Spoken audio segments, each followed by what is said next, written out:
Hello everyone, we have to discuss about that. Class 6 NCERT Hindi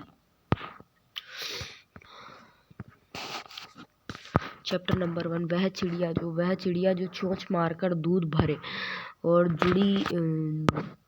जुड़ी से दाने और रुचि से रस और रस से खा लेती है। वह छोटी संतोषी चिड़िया नीले पंखों वाली मैं हूँ, मुझे अन्न से बहुत प्यार है। वह चिड़िया जो कि कंठ खोलकर बूढ़े वन बाबा की खातिर रस उड़ेल कर गा लेती है। और वह छोटी मुँह बोली चिड़िया नीले पंखों वाली मैं हूँ, मुझे विजन से बहुत प्यार है। वह चिड़िया जो चोंच मारकर और चढ़ी नदी का दिल ठटोल कर और जल का मोती ले जाती है। वह छोटी गर्वीली चिड़िया नीले पंखों वाली मैं हूँ, मुझे नदी से बहुत प्यार है। केदारनाथ अग्रवाल ने लिखी। पाठ के बारे में कविता ने बताया गया है कि उसके स्वभाव में नीले पंखों वाली वह एक छोटी सी चिड़िया है और वह संतोषी है और अन्न से बहुत प्यार करती है। वह अपनेपन के साथ कंठ खोलकर पुराने घने वन में बैरोक जाती है और मुँह बोली है कि एकांत में भी उमंग से रहती है। और वह अफंती नदी के विषय में जानकर भी जल की मोती सी बूंदों को चोंच में भर लाती है और उसे स्वयं पर गर्व है और वह साहसी है, उसे नदी से लगाव है। और कवि ने अपने भीतर की कल्पित चिड़िया के माध्यम से मनुष्य के महत्वपूर्ण गुणों को उजागर किया कविता से। कविता पढ़कर तुम्हारे मन में चिड़िया का जो चित्र उभरता है वह उस चित्र को कागज पर बनाएं। स्पष्ट करो अनुभव। अनुमान और कल्पना। कवि ने नीली चिड़िया का नाम नहीं बताया है, नीलकंठ नहीं बताया है। वह कौन सी चिड़िया हो रही होगी? और इस प्रश्न का उत्तर जानने के लिए पक्षी विज्ञानी और शामिल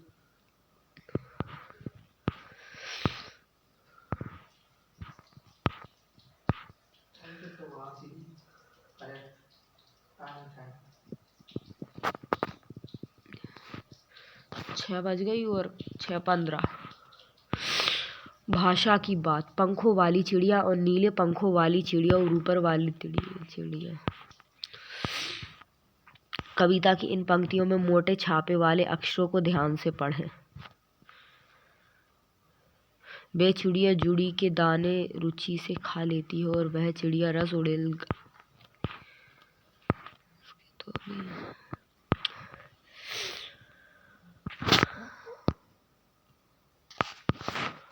पार्ट नंबर 2 बचपन।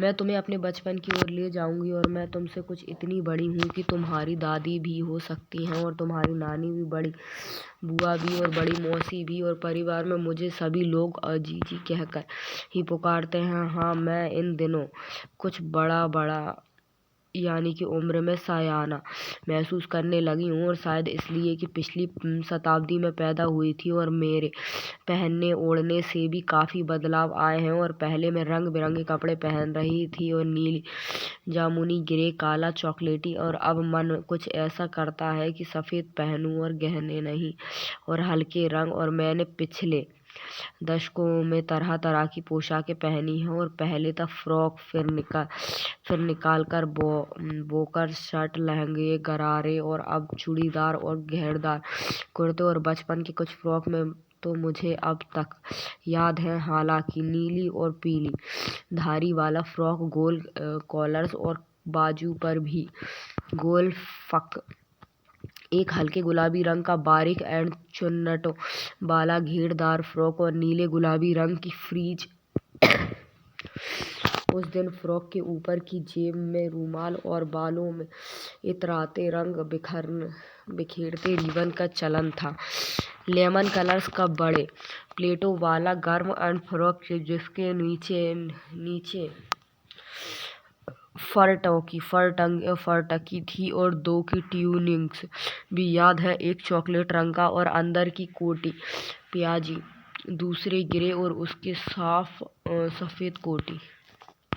बसंत, मुझे अपने मोजे और स्टोकिंग भी याद हैं, और बचपन में हमें अपने मोजे खुद धोने पड़ते थे और वह नौकर या नौकरानी को नहीं दिए जा सकते थे। इसकी सख्त मनाही थी। हम बच्चे इतवार की सुबह इसी में लगाते और धो लेने के बाद अपने अपने जूते पॉलिश करके चमकाते, और जब जूते कपड़े या ब्रश से रगड़ते तो पॉलिश की चमक उभरने लगती। और सरवर, मुझे आज भी बूट पॉलिश करना अच्छा लगता है। हालांकि अब नई नई किस्म के शू आ चुके हैं, और कहना होगा कि ये पहले से कई ज़्यादा आरामदेह हैं। और हमें जब नए जूते मिलते और उसके साथ ही छालों का इलाज शुरू हो जाता है, और जब कभी लंबी सैर पर निकलते अपने पास रुई जरूर रखते हैं और जूता लगा तो रुई मोजे के अंदर। हाँ, हमारे तुम्हारे बचपन में तो बहुत फर्क हो चुका है, और हर शनिचर को हमें ओलिव ऑयल या कैस्टर्ड ऑयल्स पीना पड़ता है, और यह एक मुश्किल काम था। शनिचर को सुबह से ही नाक में इसकी गंध आने लगती है, और छोटे शीशे के गिलास और जिन पर की ठीक खुराक के लिए निशान पड़े रहते हैं, उन्हें देखते ही मितली होने लगती है। और मुझे आज भी लगता है कि अगर हम ना भी पीते वह शनिवारी दवा तो कुछ ज़्यादा बिगड़ने वाला नहीं था, और सेहत ठीक ही रहती। और तुम्हें बताऊंगी कि हमारे समय और तुम्हारे समय में कितनी दूरी हो चुकी है। यहाँ तक कि बचपन की दिलचस्पी भी बदल गई है। याद रहे उन दिनों कुछ घरों में ग्रामोफोन्स थे और रेडियो और टेलीविज़न नहीं थे। हमारे बचपन की कुल्फी आइसक्रीम हो गई है, कचौड़ी, समोसा और पेटीज में बदलाव हो गया है, और सहतूत और फलसे और खसखस के शरबत, कोक पेप्सी में। और उन दिनों कोक नहीं और लेमनेड और बिमटो मिलती थी। और शिमला और नई दिल्ली में बड़े हुए बच्चों को बैंगर्स और डेवी को रेस्तरां की चॉकलेट्स और पेस्ट्री मज़ा देने वाली होती हैं, और हम भाई बहनों की ड्यूटी लगती शिमला मॉल से ब्राउन ब्रेड लाने की, और हमारा घर मॉल से ज़्यादा दूर नहीं था। एक छोटी सी चढ़ाई और गिरजा मैदान पहुंच जाते हैं। वहां से एक उतराई उतरते और मॉल पर कन्फेक्शनरी काउंटर्स पर तरह तरह की पेस्ट्री और चॉकलेट्स की खुशबू मन भावनी। और हमें हफ्ते में एक बार चॉकलेट खरीदने की छूट थी, और सबसे ज़्यादा मेरे पास ही चॉकलेट कॉफ़ी का स्टॉक रहता। मैं चॉकलेट लेकर खड़े खड़े कभी ना खाती, और घर लौटकर साइड बोर्ड पर रख देती, और रात के खाने के बाद बिस्तर में लेटकर मज़े ले लेकर खाती। शिमला के काफल भी बहुत याद आते हैं, और खट्टे मीठे, और कुछ एकदम लाल, और कुछ गुलाबी और रस भरी। और कसमल सोचकर ही मुंह में पानी भर आए। और चेस्टनट एक और गजब की चीज, आग पर भुने जाते और फिर छिलके उतारकर मुंह में। और चने जोर गरम और अनारदाने का चून्हा, चने जोर गरम की पूड़ियाँ जो तब थी वह अब भी नजर आती हैं, और पुराने कागजों से बनाई हुई इस पूड़ियाँ में नीरा हाथ का कमाल है। और नीचे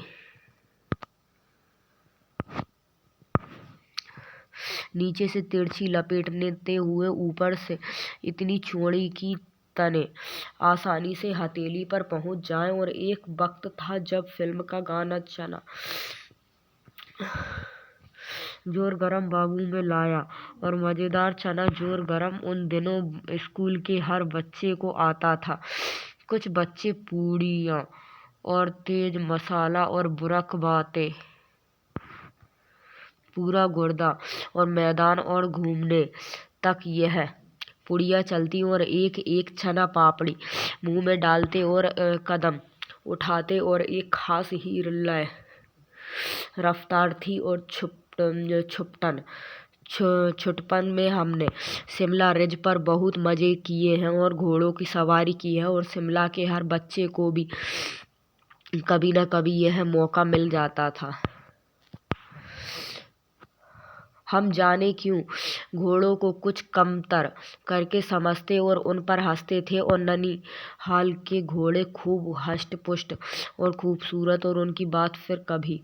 शाम को रंग बिरंगे गुब्बारे और सामने जाखू का पहाड़ और ऊंचा चर्च, और चर्च की घंटियां और बजती तो दूर दूर तक उनकी गूंज फैल जाती थी। लगता है कि इसके संगीत से प्रभु यीशु स्वयं कुछ कह रहे हैं। और सामने आकाश पर सूर्यास्त हो रहा है। गुलाबी सुनहरी धारियां नीले आसमान पर फैल रही हैं, और दूर दूर फैले पहाड़ों के मुखड़े गहराते ने लगे, और देखते देखते बत्तियां टिमटिमाने लगी होती हैं। रिज पर की रौनक और माल की दुकान की चमक के भी क्या कहने होते हैं। स्कैंडल्स पॉइंट की भीड़ से उभरता और कोलाहल सर्वर और स्कैंडल्स एंड पॉइंट के ठीक सामने उन दिनों एक दुकान हुआ करती थी, और जिसके शोरूम्स में शिमला और कालका ट्रेन का मॉडल बना हुआ था, और इसकी तब पटरियां, उस पर खड़ी छोटे छोटे डिब्बों वाली ट्रेन, एक और लालटेन की छत वाला स्टेशन, और सामने सिग्नल देता खंबा, और थोड़ी थोड़ी दूर पर बनी सुरंग, और पिछली सर्दी में तेज रफ्तार वाली गाड़ी वहीं थी। कभी कभी हवाई जहाज भी देखने को मिलते हैं। दिल्ली में जब भी उनकी आवाज आती तो बच्चे उन्हें देखने बाहर दौड़ते, और जिधर दिखता एक भारी भरकम पक्षी उड़ा जा रहा था, और पंख फैलाकर यह देखो और वह गायब, और उसकी स्पीड ही इतनी तेज लगती। हाँ, गाड़ी के मॉडल वाली दुकान के साथ एक और ऐसी दुकान थी जो कि मुझे कभी नहीं भूलती, और यह वह दुकान थी जहाँ मेरा पहला चश्मा बना था, और वहाँ आँखों के डॉक्टर अंग्रेज थे। शुरू में चश्मा लगाना बड़ा अटपटा लगा, और छोटे बड़े मेरे चेहरे की ओर देखने और कहने, आँखों में कुछ तकलीफ है, और इस उम्र में ऐनक। दूध पिया करो, मैं डॉक्टर साहब का कहा दोहरा देती, और कुछ देर पहनोगी तो ऐनक उतर जाएगी। वैसे डॉक्टर साहब ने पूरा आश्वासन दिया था, लेकिन चश्मा तो अब तक नहीं उतरा। नंबर बस कम ही होता रहा है, और मैं अपने आप इतनी जिम्मेदार हूँ। जब आप दिन की रोशनी को छोड़कर रात में टेबल लैंप के सामने काम करेंगी तो इसके अलावा और क्या होगा। हाँ, जब पहली बार मैंने चश्मा लगाया तो मैंने एक चचेरे भाई ने मुझे छेड़ा, देखो देखो कैसी लग रही है। आँख पर चश्मा लगाया ताकि मुझे दूर की यह नहीं लड़की को मालूम सूरत बनी लंगूर की। मैं खीजी कि मुझ पर यह क्यों दोहराया जा रहा है, और पर शेर बुरा ना लगा, और जब वह चाय पीकर चले गए तो मैं अपने कमरे में जाकर आईने के सामने खड़ी हो गई, और कई बार अपने को देखा। ऐनक उतारी और फिर पहनी, और फिर उतारी फिर पहनी, देखती रही। सूरत बनी लंगूर की नहीं। हाँ, मैंने अपने छोटे भाई का टोपा उतारकर सिर पर रखा, और कुछ अजीब लगा, और अच्छा भी, और मजाकिया भी, और जब की बात थी तब। अब तो चेहरे के साथ घुल मिल गया है और चश्मा, और जब कभी उतरा हुआ है तो चेहरा खाली खाली लगने लगा है, और याद आ गया है वह टोपा, काली फ्रेम का चश्मा और लंगूर की सूरत। हाँ, इन दिनों शिमला में मैं सिर पर टोपी लगाना पसंद करती हूँ, और मैंने कई रंगों की जमा कर ली है, और यहाँ दुपट्टों का ओढ़ना, और कहाँ सहज सहल सुभीते वाली हिमाचली टोपियाँ। कृष्णा सोबती।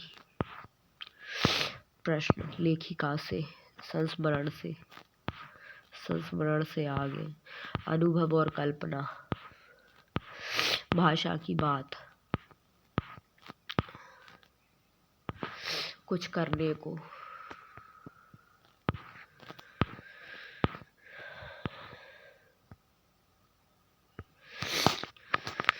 चैप्टर नंबर 1 और चैप्टर नंबर 2 के क्वेश्चन आंसर। चैप्टर नंबर 1 के क्वेश्चन आंसर, चिड़िया।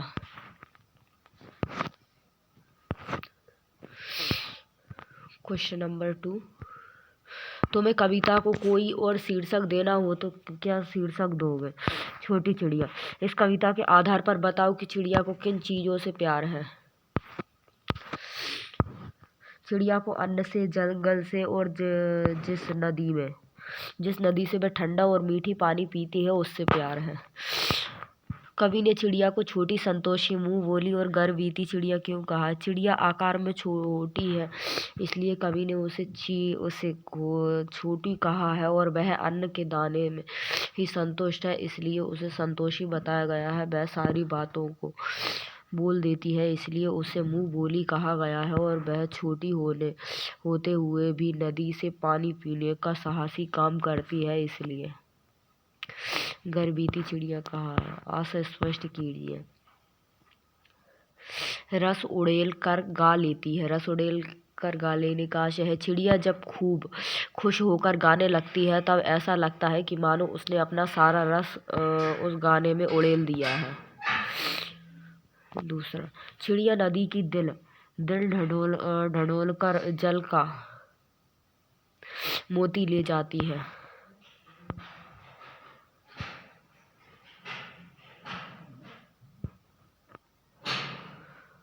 अनुमान और कल्पना।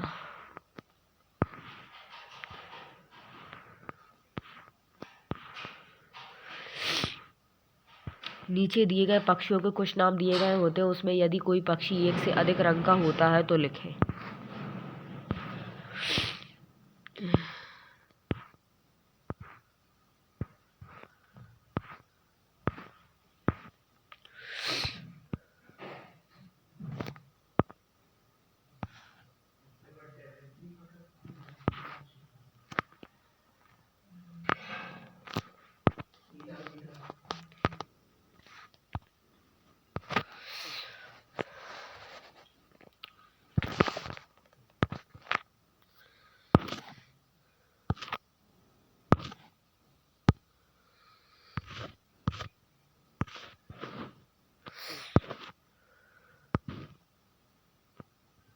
चढ़ी नदी का दिल ढडोलकर जल का मोती ले जाती है। अनुमान और कल्पना।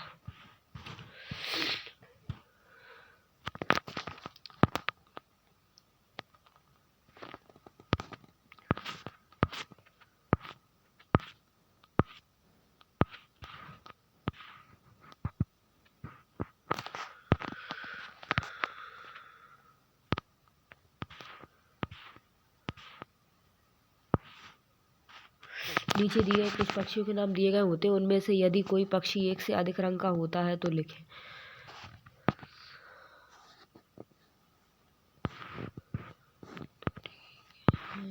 भाषा की बात।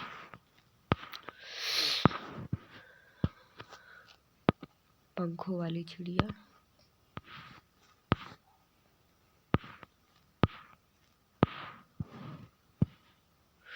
पंखों वाली चिड़िया।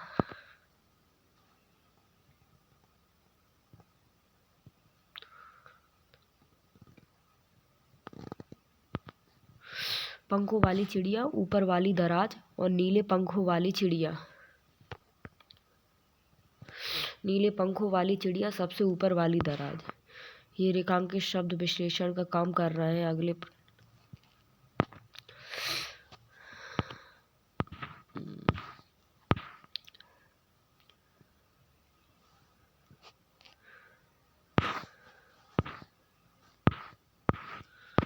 वह चिड़िया।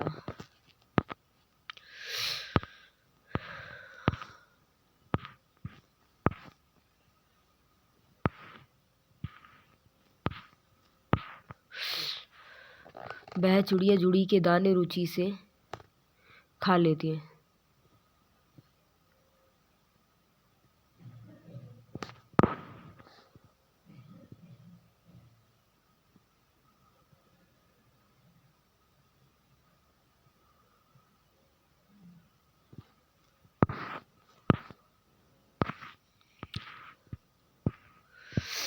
सोनाली जल्दी जल्दी मुंह में लड्डू ठूसने लगी, जल्दी जल्दी। ये क्या है? क्रिया विशेषण। क्रिया विशेषण है। गेंद लुढ़कती हुई झाड़ियों में चली गई। लुढ़कती हुई, क्रिया विशेषण। भूकंप के बाद जनजीवन धीरे धीरे समाप्त होने लगा। धीरे धीरे, क्रिया विशेषण। कोई संक्षिप्त सफेद सी चीज धप से आंगन में गिरी। सफेद सी चीज, क्रिया विशेषण। टॉमी कुर्ती से चोर पर झपटा। कुर्ती से, क्रिया विशेषण। तेजिंदर एंड असहमकर कोने में बैठ गया। असहमकर। आज अचानक ठंड बढ़ गई है। अचानक।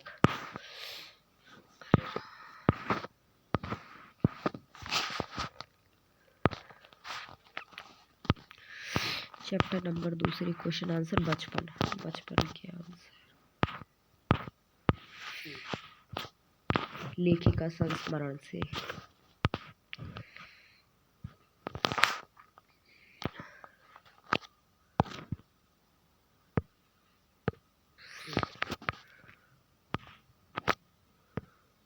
बचपन। प्रश्न नंबर 101 संस्मरण से।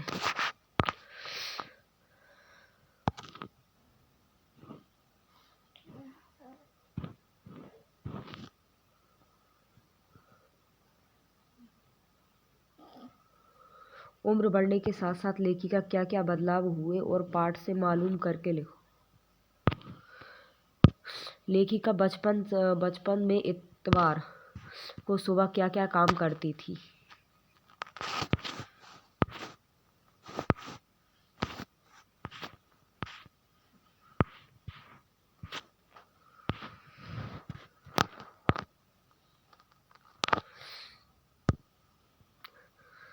उम्र बढ़ने के साथ साथ लेखिका में क्या क्या बदलाव हुए, पाठ से मालूम करके लिखो। उम्र बढ़ने के साथ साथ लेखिका के पहनावे में अनेक बदलाव आए और पहले वे रंग बिरंगे कपड़े पहनती थी, जैसे कि नीली, जामुनी, ग्रे, काला, चॉकलेटी, परंतु अब हल्के रंग पहनने लगी है। और पहले वे फ्रॉक, निकल्स एंड बोकर्स, स्कर्ट्स एंड लहंगे एंड गरारे पहनती थी, परंतु अब चूड़ीदार और फेरदार कुर्ते पहनने लगी है। और पहनावे के साथ खाने में भी काफ़ी बदलाव आए। लेखिका बचपन में इतवार की सुबह क्या क्या काम करती थी। उत्तर। लेखिका बचपन में इतवार की सुबह अपने मोजे व स्टॉकिंग को धोने और अपने जूते को पॉलिश करने का काम करती थी। तो मैं बताऊंगी कि हमारे समय और तुम्हारे समय में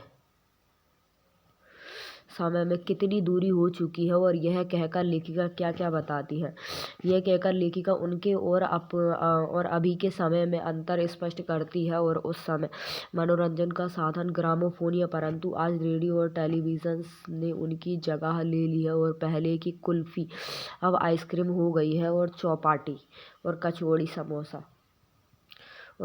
समोसा की जगह पर अब पेटीज ने ले ली है। और सहतूत और हल्के और फालसे और खसखस के शरबत का स्थान कोक, पेप्सी ने ले लिया है। पाठ से पता करके लिखो कि लेखिका के चश्मे लगाने पर उसके चेहरे पर भाई ने क्या छेड़ दिया।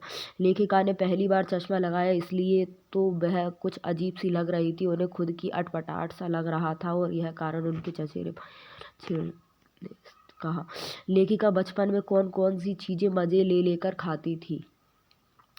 लेखिका बचपन में चॉकलेट और चने जोर गरम और चनारदाने का चूर्ण मज़े ले लेकर खाती थी। और रस भरी कसमल और काफल उन्हें प्रिय फल थे। प्रश्न 12 भाषा की बात क्रियाओं से भी भावात्मक संज्ञाएं बताती हैं, जैसे कि मारना से मार, काटना से काट, हारना से हार, सीखना से सीख, पलटना से पलट और हड़पना से हड़प और आदि भाववाचक संज्ञा बनी है। तुम भी इस संस्मरण से कुछ क्रियाओं को काट कर लिखो और उनके भावात्मक संज्ञा बनाओ। क्रिया भावात्मक। चमकना का चमक, भागना का भाग और बदलना का बदल, खरीदना का खरीद और ओढ़ना का ओढ़। भावात्मक। प्रश्न 13 संस्मरण में आए अंग्रेजी के शब्दों को छोड़कर लिखो और उनके हिंदी अर्थ जानो। उत्तर अंग्रेजी शब्द हिंद अरद, क्रोक लकड़ियों के पहनने पर, घेरदार झबला स्कर्ट लड़कियों के पहनने का, घेरदार घाघरा चॉकलेटी भूरा और लेमन कलर नींबू जैसा रंग और ट्यूनिक ढीला पोशाक और पॉलिश जूते को चमकाने के लिए और ऑलिव ऑयल जैतून का तेल एंड कैस्टर्ड ऑयल रेड का तेल एंड ग्रामोफोन गाने सुनने का आदि। अब तुम नीचे दिए गए वाक्यों को पढ़ो और उनके सामने विशेषण के भेदों को लिखो। मुझे 2 दर्जन केले चाहिए। 2 दर्जन निश्चित संख्यावाचक विश्लेषण है। 2 किलो अनाज दे दो। 2 किलो निश्चित परिणामवाचक विश्लेषण है। कुछ बच्चे आ रहे हैं। कुछ अनिश्चित वाचक संख्यावाचक विश्लेषण है। तुम्हारा सारा प्रयत्न बेकार रहा। तुम्हारा जो है सार्वनामिक विश्लेषण है। सभी लोग हंस रहे हैं। सभी का क्या है? अनिश्चित संख्यावाचक विश्लेषण है। तुम्हारा नाम बहुत सुंदर है। बहुत गुणवाचक विश्लेषण है। कपड़ों में मेरी दिलचस्पी मेरी मौसी जानती थी। इस वाक्य में रेखांकित शब्द दिलचस्पी और मौसी संज्ञाओं की विशेषता बता रहे हैं, इसलिए सार्वनामिक विश्लेषण। सर्वनाम कभी कभी विश्लेषण का काम भी करते हैं और पाठ में ऐसे 5 उदाहरण छांट कर लिखे। मैं तुमसे कुछ इतनी बड़ी हूँ कि तुम्हारी दादी भी हो सकती है, नानी भी। बचपन में हमें अपने मोजे खुद धोने पड़ते थे। हम बच्चे इतवार की सुबह इसी में लगाते थे। कुछ एकदम लाल और कुछ गुलाबी रस भरी कसमला। मुझे अपने छोटे भाई का टोपा उतारकर सिर पर रखा।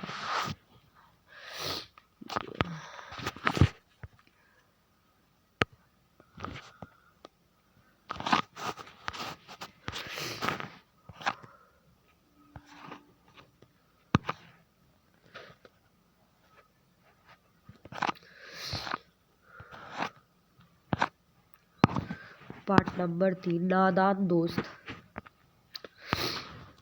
केशव के घर कर्निश के ऊपर एक चिड़िया ने अंडे दिए थे। केशव और उसकी बहन श्यामा दोनों बड़े ध्यान से चिड़िया को वहां आते जाते देख सकते और सवेरे दोनों आंखें मसले कर्निश के सामने पहुंच जाते और चिड़ा और चिड़िया दोनों को वहां बैठा पाते और उनको देखने में दोनों बच्चों को ना मालूम क्या मजा मिलता और दूध और जलेबी की सुध भी ना रहती और दोनों के दिल में तरह तरह के सवाल उठते और अंडे कितने बड़े होंगे और किस रंग के होंगे और कितने होंगे और क्या खाते होंगे, उनमें से बच्चे किस तरह निकल आएंगे और बच्चों के पर कैसे निकलेंगे और घोंसला कैसा है। और लेकिन इन बातों का जवाब देने वाला कोई नहीं। ना अम्मा को घर के काम धंधे से फुर्सत थी और ना बाबूजी को पढ़ने लिखने से और दोनों बच्चे आपस ही में सवाल जवाब करके और अपने दिल को तसल्ली दे दिया करते थे। और श्यामा कहती कि क्यों भैया बच्चे निकल कर फुर से उड़ जाएंगे और केशव विद्वानों जैसे कि गर्व से कहता नहीं री पगली पहले पर निकलेंगे और बगैर पैरों के बेचारे कैसे उड़ेंगे। श्यामा बच्चों को क्या खिलाएगी बेचारी।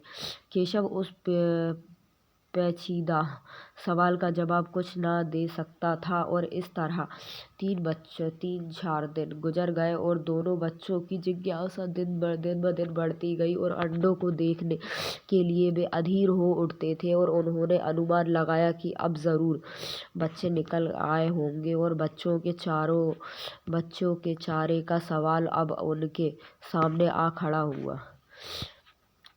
चिड़िया बेचारी इतना दाना कहाँ पाएगी कि सारे बच्चों का पेट भरे और गरीब बच्चे भूख के मारे चू चू करके मर जाएंगे। इस मुसीबत का अंदाजा करके दोनों घबरा उठे और दोनों ने फैसला किया कि कार्निश पर थोड़ा सा दाना रख दिया जाए। और श्यामा खुश होकर बोली, तब तो चिड़िया को चारे के लिए कहीं उड़कर न जाना पड़ेगा और न केशव नहीं। तब क्यों जाएगी श्यामा? क्यों भैया, बच्चों को धूप न लगती होगी? केशव का ध्यान इस तकलीफ की तरफ ना गया था और बोला, जरूर लगती हो रही होगी। बेचारे प्यास के मारे तड़पते होंगे और ऊपर छाया भी तो कोई नहीं। आखिर यही फैसला हुआ कि घोंसले के ऊपर कपड़े की छत बना देनी चाहिए और पानी की प्याली और थोड़े से चावल रख देने का प्रयास भी स्वीकृत हो गया है। और दोनों बच्चे बड़े चाव से काम करने लगे हैं। और श्यामा माँ की आंख बचाकर मटके से चावल निकाल लाई और केशव ने पत्थर की प्याली का तेल चुपके से जमीन पर गिरा दिया और उसे खूब साफ करके उसमें पानी भरा। और अब चांदनी के लिए कपड़ा कहाँ से आवे और फिर ऊपर बगैर छड़ियों के कपड़ा ठहरेगा कैसे? और छाड़ियाँ खड़ी होंगी कैसे? केशव बड़ी देर तक उसी उधेलबुन में रहा और आखिरकार उसने यह मुश्किल भी हल कर दी कि श्यामा से बोला, जाकर कूड़ा फेंकने वाली टोकरी उठा लाओ, अम्मा जी को मत दिखाना। श्यामा बोला, वह 2 चीज से फटी हुई है और उसमें से धूप ना जाएगी। केशव ने जुझा लाकर कहा, तू टोकरी तो ला, मैं उसका सुराख बंद करने की कोई हिकमत निकालूंगा। श्यामा दौड़कर टोकरी उठा लाई और केशव ने उसके सुराख में थोड़ा सा कागज ठूस दिया और तब टोकरी को एक टहनी से ठिठाकर बोला, देख, ऐसे ही घोंसले पर उसकी आड़ कर दूंगा और तब कैसे धूप जाएगी। श्यामा ने दिल में सोचा, भैया कितने चालाक हैं। गर्मी के दिन थे। बाबूजी दफ्तर गए थे और अम्मा दोनों बच्चों को कमरे में सुलाकर खुद सो गई थी। और लेकिन बच्चों की आंखों में आज नींद कहाँ। अम्मा जी को बहलाने के लिए दोनों दम रोके आंख बंद किए और मौके का इंतजार कर रहे थे। और क्योंकि मालूम हुआ कि अम्मा जी अच्छी तरह से सो गई हैं और दोनों चुपके से उठे और बहुत धीरे से दरवाजे की सिरकनी खोलकर बाहर निकल आए और अंडों की हिफाजत की तैयारी होने लगी थी। केशव कमरे से एक स्टूल उठा लाया और लेकिन अब जब उससे काम न चला तो नहाने की चौकी लाकर स्टूल के नीचे रखी और डरते डरते स्टूल पर चढ़ा। श्यामा दोनों हाथों से स्टूल पकड़े हुए थी और स्टूल चारों टांगे बराबर न होने के कारण जिस तरह ज्यादा दबाव पाता था और जरा सा हिल जाता था। और उस वक्त केशव को कितनी तकलीफ उठानी पड़ती थी और यह उसी का दिल जानता था। दोनों हाथों से कार्निश पकड़ लेता और श्यामा को दबी आवाज से डांटता, अच्छी तरह पकड़, वरना उतर कर बहुत मारूंगा। और मगर बेचारी श्यामा का दिल तो ऊपर कार्निश पर था और बार बार उसका ध्यान उधर चला जाता और हाथ ढीले पड़ जाते। केशव ने ज्यों ही कार्निश पर हाथ रखा, दोनों चिड़िया उड़ गई और केशव ने देखा कि कार्निश पर थोड़े तिनके बिछे हुए हैं और उन पर 3 अंडे हैं। और जैसे घोंसले उड़ते उसने पेड़ों पर देखे थे वैसे कोई घोंसला नहीं है। और ऐसा श्यामा ने नीचे से पूछा, के बच्चे हैं भैया? केशव बोले, 3 अंडे हैं और अभी बच्चे नहीं निकले हैं। और श्यामा, जरा हमें दिखा दो भैया, कितने बड़े हैं? और केशव, दिखा दूंगा, पहले जरा चिथड़े ले आ और नीचे बिछा दूं। बेचारे अंडे तिनके पर पड़े हैं। और श्यामा दौड़कर अपनी पुरानी धोती फाड़कर एक टुकड़ा लाई और केशव ने झुककर अंडा ले लिया और उसकी कई तह करके उसने एक गद्दी बनाई और उसे तिनके पर बिछाकर तीनों अंडे धीरे धीरे से उस पर रख दिए। और श्यामा ने फिर कहा, हमको भी दिखा दो भैया। और केशव, दिखा दूंगा, और पहले जरा वह टोकरी तो दे दो और ऊपर छाया कर दूं। श्यामा ने टोकरी नीचे से थमा दी और बोली, अब तुम ऊपर जाओ, मैं भी तो देखूं। केशव ने टोकरी को एक टहनी से ठिकाकर कहा, जा दाना और पानी की प्याली ले आ, मैं ऊपर जाऊं तो तुझे दिखा दूंगा। और श्यामा प्याली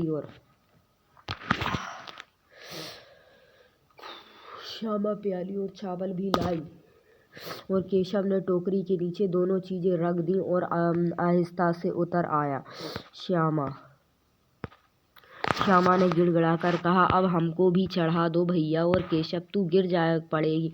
श्यामा, ना गिरूंगी भैया, और तुम नीचे से पकड़े रहना। और केशव, ना भैया, कहीं तू गिर पड़ी तो अम्मा जी मेरी चटनी ही कर डालेंगी और कहेंगी कि तूने ही चढ़ाया था। क्या करेगी देखकर। और अब अंडे बड़े आराम से हैं और जब बच्चे निकलेंगे तो उनको पालेंगे। और दोनों चिड़िया बार बार कार्निस पर आती थी और बगैर बैठे ही उड़ जाती थी। और केशव ने सोचा, हम लोगों के डर से नहीं बैठती।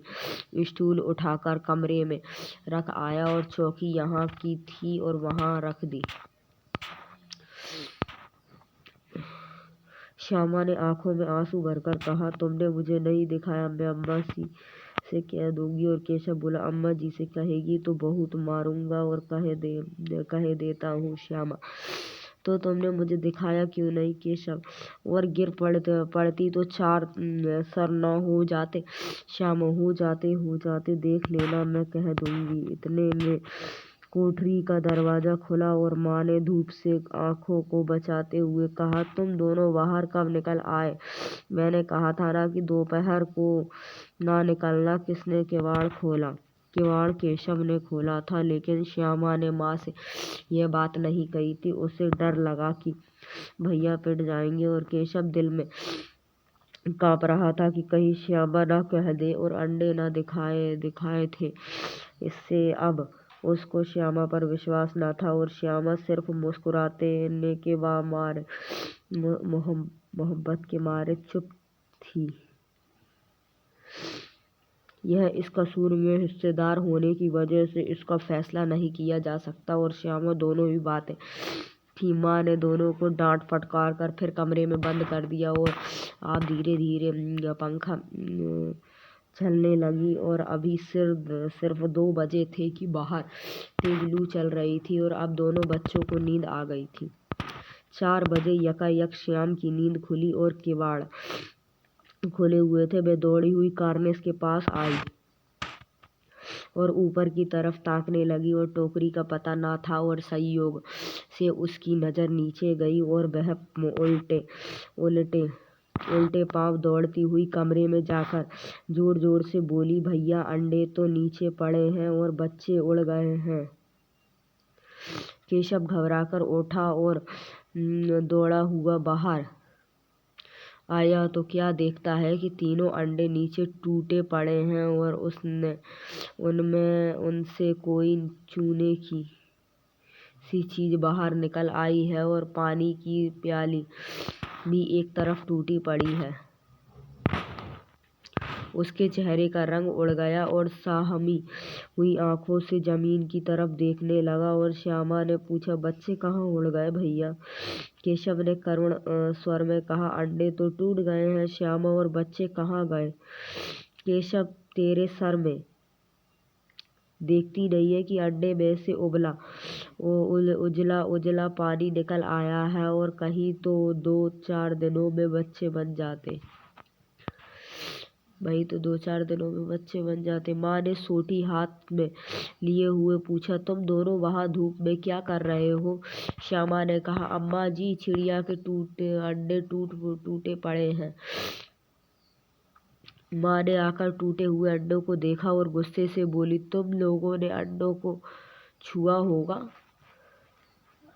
अब तो श्यामा को भैया पर जरा भी तरस न आया और उसी ने शायद अंडों को इस तरह रख दिया कि वह नीचे गिर पड़े।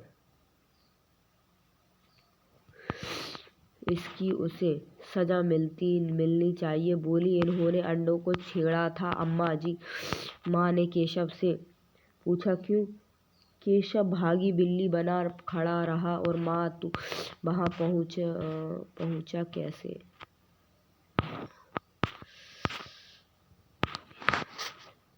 श्यामू बोली, चौकी पर स्टूल रखकर चढ़े अम्मा जी और केशव तू स्टूल थामे नहीं खड़ी थी और श्यामा, और तुम्ही ने तो कहा था।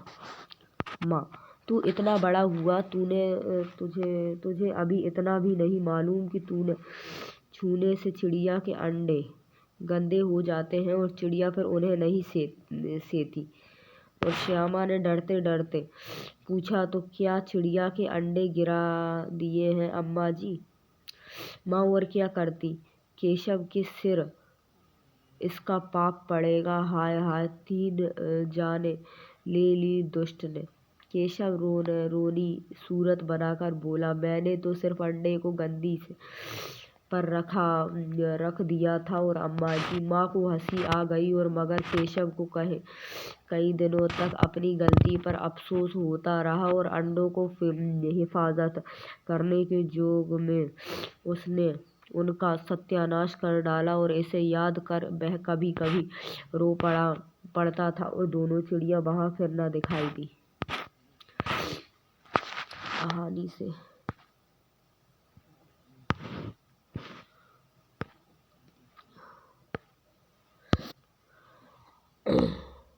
नादान दोस्त। कहानी से केशव और श्यामा के मन में अंडों को देखकर तरह तरह के सवाल क्यों उठते थे? केशव और श्यामा के मन में अंडों को देखकर तरह तरह के सवाल इसलिए उठते होंगे क्योंकि उनने ऐसा पहले कभी नहीं देखा था और वे अंडे के बारे में जानना चाहते थे। अंडों के बारे में आपस में दोनों आपस में ही सवाल जवाब करके अपने दिल को तसल्ली क्यों दे दिया करते थे? केशव और श्यामा दोनों आपस में ही सवाल जवाब करके अपने दिल को तसल्ली दे दिया करते थे क्योंकि उनके प्रश्नों का उत्तर देने वाला कोई नहीं था। और न अम्मा को घर के काम धंधों से फुर्सत थी और न बाबूजी को पढ़ने लिखने से। और अंडों के टूट जाने के बाद माँ के यह पूछने पर कि तुम लोगों ने अंडे को छुआ होगा कि जवाब दिया। माँ के पूछने पर श्यामा ने कहा कि भैया ने अंडे को छेड़ा था और क्योंकि उसे लगा भैया ने ही शायद अंडों को इस तरह रख दिया कि वह नीचे गिर पड़े, इसकी उसे सजा मिलनी चाहिए। पाठ के आधार पर अंडे गंदे क्यों हुए और उन अंडों का क्या हुआ? केशव के छूने से चिड़िया के अंडे गंदे हो गए थे, इसलिए चिड़िया ने उन्हें नहीं सिहाया। चिड़िया ने उन अंडों को गिरा दिया और वे बर्बाद हो गए। सही उत्तर क्या है? अंडों की देखभाल के लिए केशव और श्यामा धीरे धीरे बाहर निकले। माँ नहीं चाहती थी कि वे बाहर धूप में जाएं। केशव और श्यामा ने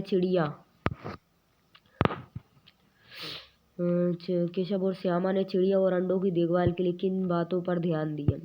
केशव और श्यामा ने चिड़िया और अंडों की देखभाल के लिए उनके आराम का, धूप से बचने का और खाने का ध्यान रखा। और आराम के लिए कपड़ा बिछाना और धूप से बचाने के लिए टोकरी से ढक दिया और खाने के लिए पास में ही दाना और पानी की प्याली रखी। कार्निश पर अंडे को देखकर केशव और श्यामा के मन में क्या कल्पना आई? कार्निश पर अंडे को देख